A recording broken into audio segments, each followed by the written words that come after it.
This game 6 is going to be so close. We tune in with Clicks and Calc every time, but now the mood just feels so different because we know they're involved in such a 8-way tie with people right beside them in points, above and below. I think it's almost 20 teams nearby at this threshold. 20 teams with the possibility where they pop off to win the tournament. And 50 teams looking to just up their placings for prize pools. Everyone. The first time ever we don't see grief, but oh my, we just look at the count. Only 47 duels in, 92 players off the bus. That's already a few upsets. There must be a bunch of disconnects and tragedies. I really hope none of those are in the top 10 or in contention for any sort of action. Oh my goodness, that's heartbreaking.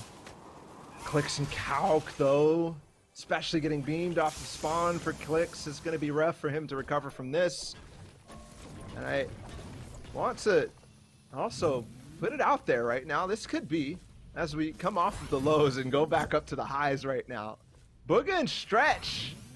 Booga might be coming back and taking, oh my goodness.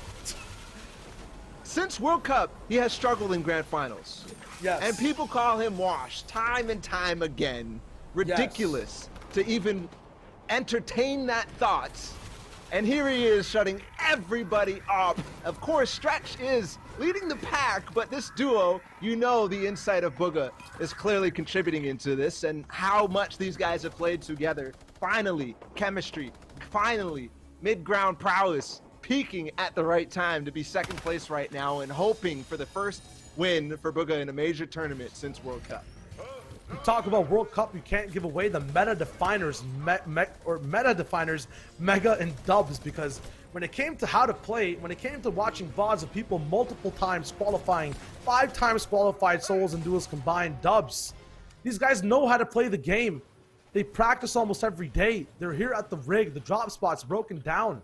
They're making almost every endgame. Still think they're one of the only duos right now to have consistency, have points in every single game thus far. And that speaks bounds because they've been doing it meta after meta, time after time, season after season. I feel like people sleep on these guys even though they are one of the most popular duos in predictions of will they win, will they not, are they too crazy? They too, shutting people up, proving people wrong, and making sure that their legacy still stays on, and they're at the top spot on people's minds time and time again. Armon just took out Scoped, by the way, and Scoped and Tfue were still trying to fight their way back up. If I remember correctly, it was a 16-point gap between them and Dubs and Mega. But for now, Dubs and Mega look good, and we haven't seen this fight break out at all. A sign of respect on both sides from Vivid and Nanolites, and same thing from Dubs and Mega onto Nanolite and Vivid themselves. I want to get a POV of that action in Grotto real quick if we can. Young Calc though clapping back. Tfue getting Armand out of the equation. Didn't like to see how that problem was getting solved. And so fix it up himself. We know that this off-spawn fight never usually happens. It's more so calm. So if we can get a sick different POV, that'd be dope. Clicks also went down to Metas, who I believe is Vexifier's teammate. Here's that fight, Young Calculator in a 1 versus 1 to save the tournament for him. At 23 points, Meta's on the backside of that wall. He's actually fully boxed up. Calc is going to back up, and I think for good reason. He gets right back up in terms of health. But Massef and Ziff push over top of them. I think this is the end of Calc and Clicks. They started off so strong. He's going to try to find one, but no, not even finding that. Metas trades him out, so Clicks and Calc, they end their run at where they were at 17 plays and probably going to drop even further. It was Brutus! No, this was from before. This is an older replay. We went back a little bit to see how this happened because everybody freaked out when it happened. Tfue. And they did trade against Legetti and Armand right there. Tfue, I think, alone by himself against Legetti, and Kanata and Joey 2C even getting involved as well up at the top of this. Where did these guys come from? Why is there suddenly another duo winning at Grotto? I think this team was playing near the I guess junkyard area, and now that they see a lot of carnage in the Grotto, they might decide to dive straight in, and I think that's exactly what it is. A possible couple of free eliminations, since they know that from the kill feed, this is split. Is Brutus still alive? Yes. Wait, what? I know he took out Scoped, but how? Is he still alive at this stage of the game? We're already a full 3 minutes in. Zone is moving. And Kanata and Joey just got the card and the minigun. Tifu and Scoped, he got the reboot. Now they have to fight. Scoped probably only on a pistol. The minigun coming in onto Tifu. They thought they were going to get in out of this scot-free with the reboots. But no. They're stuck now against Kanata and Joey Tusi, who they had a fight against early on, and it went in the way of nobody. And it might do the same thing again. It's a 5-way fight. With the AIs involved as well. The question is, will these guys go for the vault? Yes, they will. And this is the first time we might see Scope and Tifu uncomfortable with the loadout they don't expect and don't want. They're going to be clapping back. We saw the way they griefed out games before in the heats, but this is game 6. This is the last moment. There's no chance to flex off and try to go for a surprise shot. You know what's funny about this too? They share the same coach, Speedy Gonzalez. And I just have to laugh at that. But it also shows the integrity that those teams do have, thankfully. Unknown Ronaldo now in a fight at Slurpy Swamps, it looks like, against Jack and Acorn. And I think I saw on Twitter that Acorn did not make it in. And in 9th place, where they fell, is unfortunately possibly going to be the end of them, as Unknown and Ronaldo trying to take advantage of that right now. He's in a box. The hopes and dreams.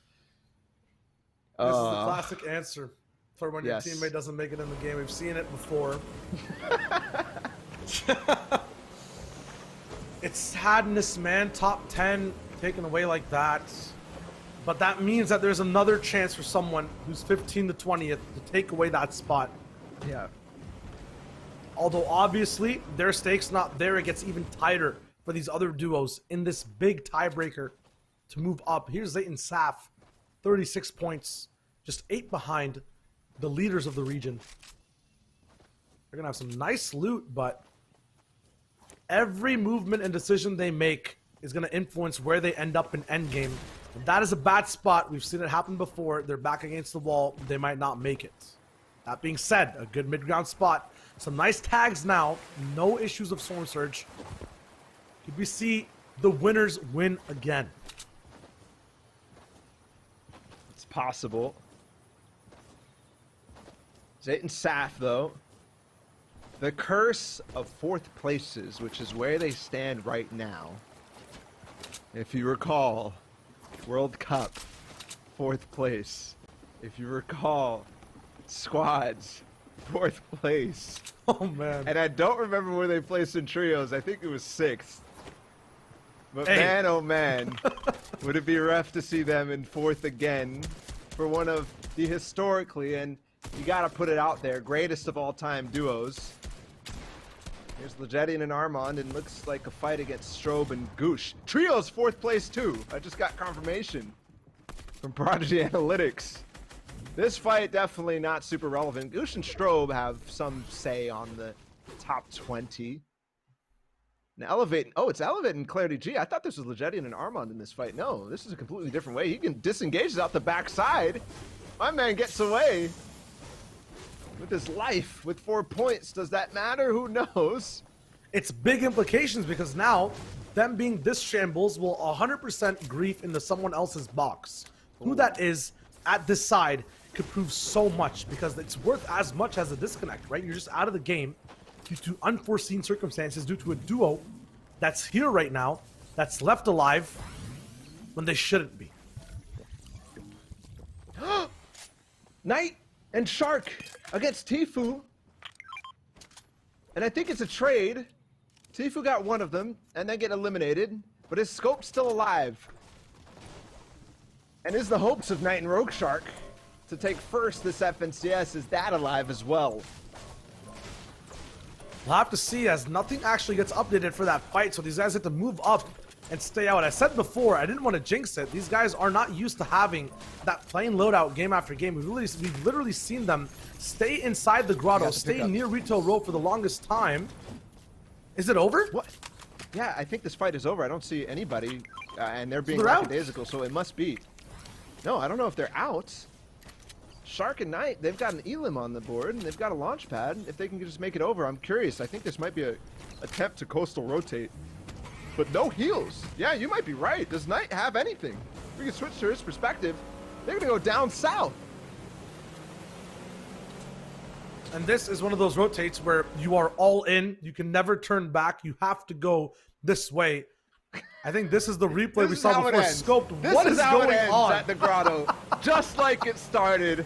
Warm-ups, chat AV against Legendary and Armon against Nosh and Chaotic. It was a mess. Week 4, a mess between the 5 teams that were landing here in the grand finals. It happens again, so he might be named Grotto Chat, but I think he's the only person who's smart enough to realize that this is a sinking ship here in the grand finals. It takes a captain to know exactly that when the ship is sinking. A lot of people roasting him for that name, but he's the only one who survived the grotto today. So, we'll see if these guys have a way to get out too. We'll see if AV and chat once again have that clutch performance where this zone ends up as well.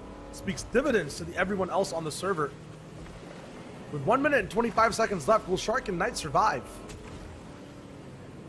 While they move around, Graska picks up his own eliminations, making that 20-point tie ever so closer. Lyrison going down to Kanata, boosting him up. Colorful taken out with a trade, and then Unknown is back again. And Color takes out, I think, Joey 2C completely from the game as well. A lot of action here. Kanata's gone too. That duo's done. They're run over in 6 games. No surge to worry about for these zones, but what you do have to worry about is all the sad faces. Oh, this will always work. There's so much stuff here available. 2 campfires. They have 3 medkits as well that they can pop on the back of the boat. This is a classic long-winded rotate and a bandage cannon. They grabbed it.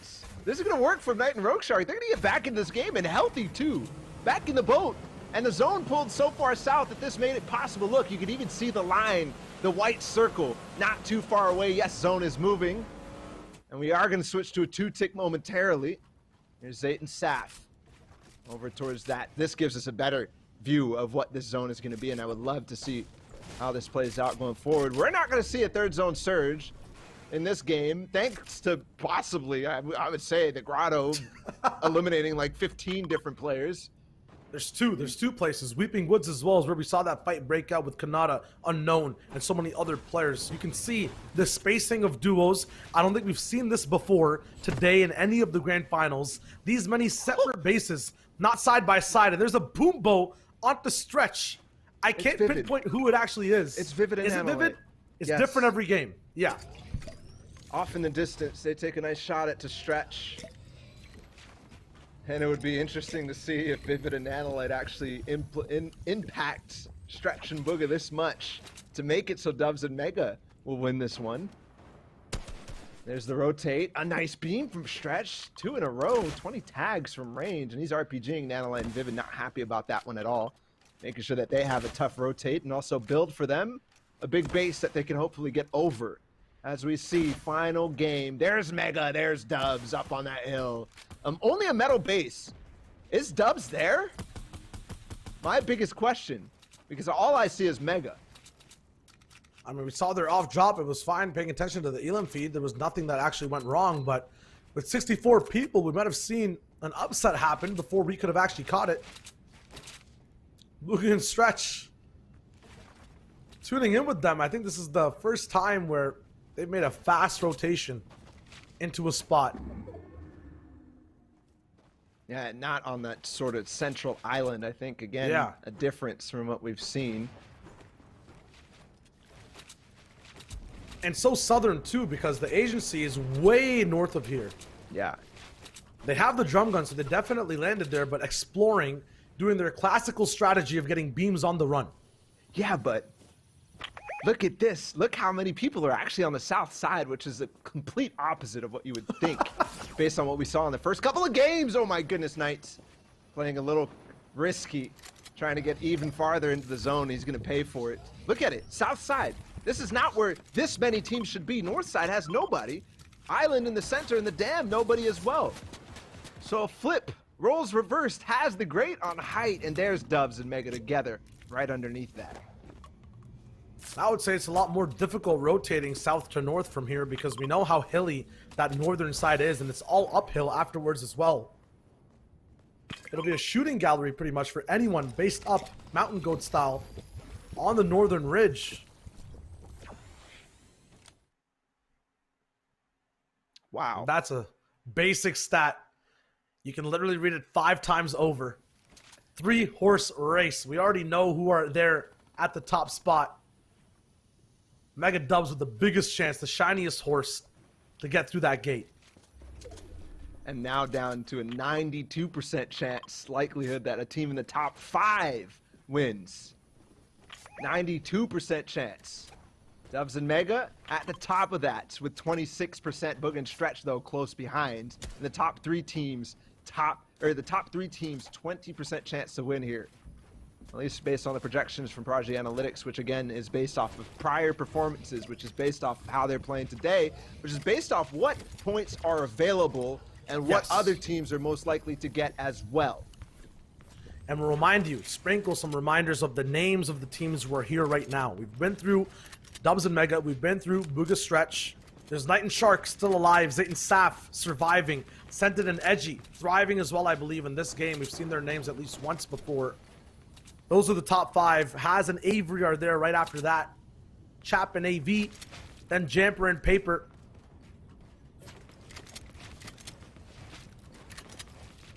Must have an old leaderboard. It's actually Jamper and Paper at 4th place, then Haz and Avery at 5th.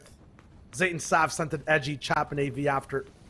Obviously, Jack at a disadvantage. I think you have a little spoilers there, by the way. Oh. You might have refreshed a little bit. We're chilling. Chat has to be 300 million IQ to actually decipher that, so don't worry about it. This is so tense. So tense. Mega and Dubs have not moved from that position up on high, and we're now moving and approaching the state of the game. We're approaching the state of the game where we will find out who's going to be staring each other down in the big threats of 5th zone. Once that 5th zone closes on both sides, there's going to be 2 people, and my guess is we're going to see Dubs and Mega be one of those, but is it going to be Booga and Stretch being another one? Because they actually had a later take, if you recall that one. It was later on for Booga and Stretch, somewhere closer to the 6th zone.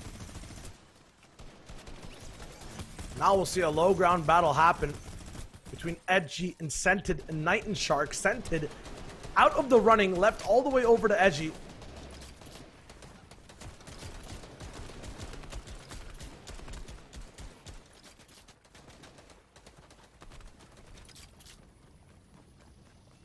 Nano and Vivid all the way up top, yep. 5th zone. It's coming in, it's across the way. Oh That side my does God. not pay off for any of these teams. Edgy by himself. Vivid and Nanolite making a play. Okay, so this is important. There's already teams over there. I can't quite see who it is. If we could switch the wide as we watch this play out. It's not anybody in the top 5 that I can tell. But what this means too is that if they cap over there, there's an opportunity for the launch pad plays to be made. On the other side of this, there's actually 2 people based up in a split formation, which to me means that they are going to be fighting for heights. My heart's beating, man. It's this pattern we see game after game where it's just every tower has the possibility to have a say. Everyone can get picked in the air as well. Stretch is gone. Booga, the hopes and dreams of being first place again, left inside a box at the edge of zone before he even makes half and half. Classic blunders we don't actually see from him. Missed edits as Daxword picks him up and his run ends. No chance. There's no chance anyways. Was stretched down and no launch pad being placed. To make the way across the river here, you needed a launch pad here.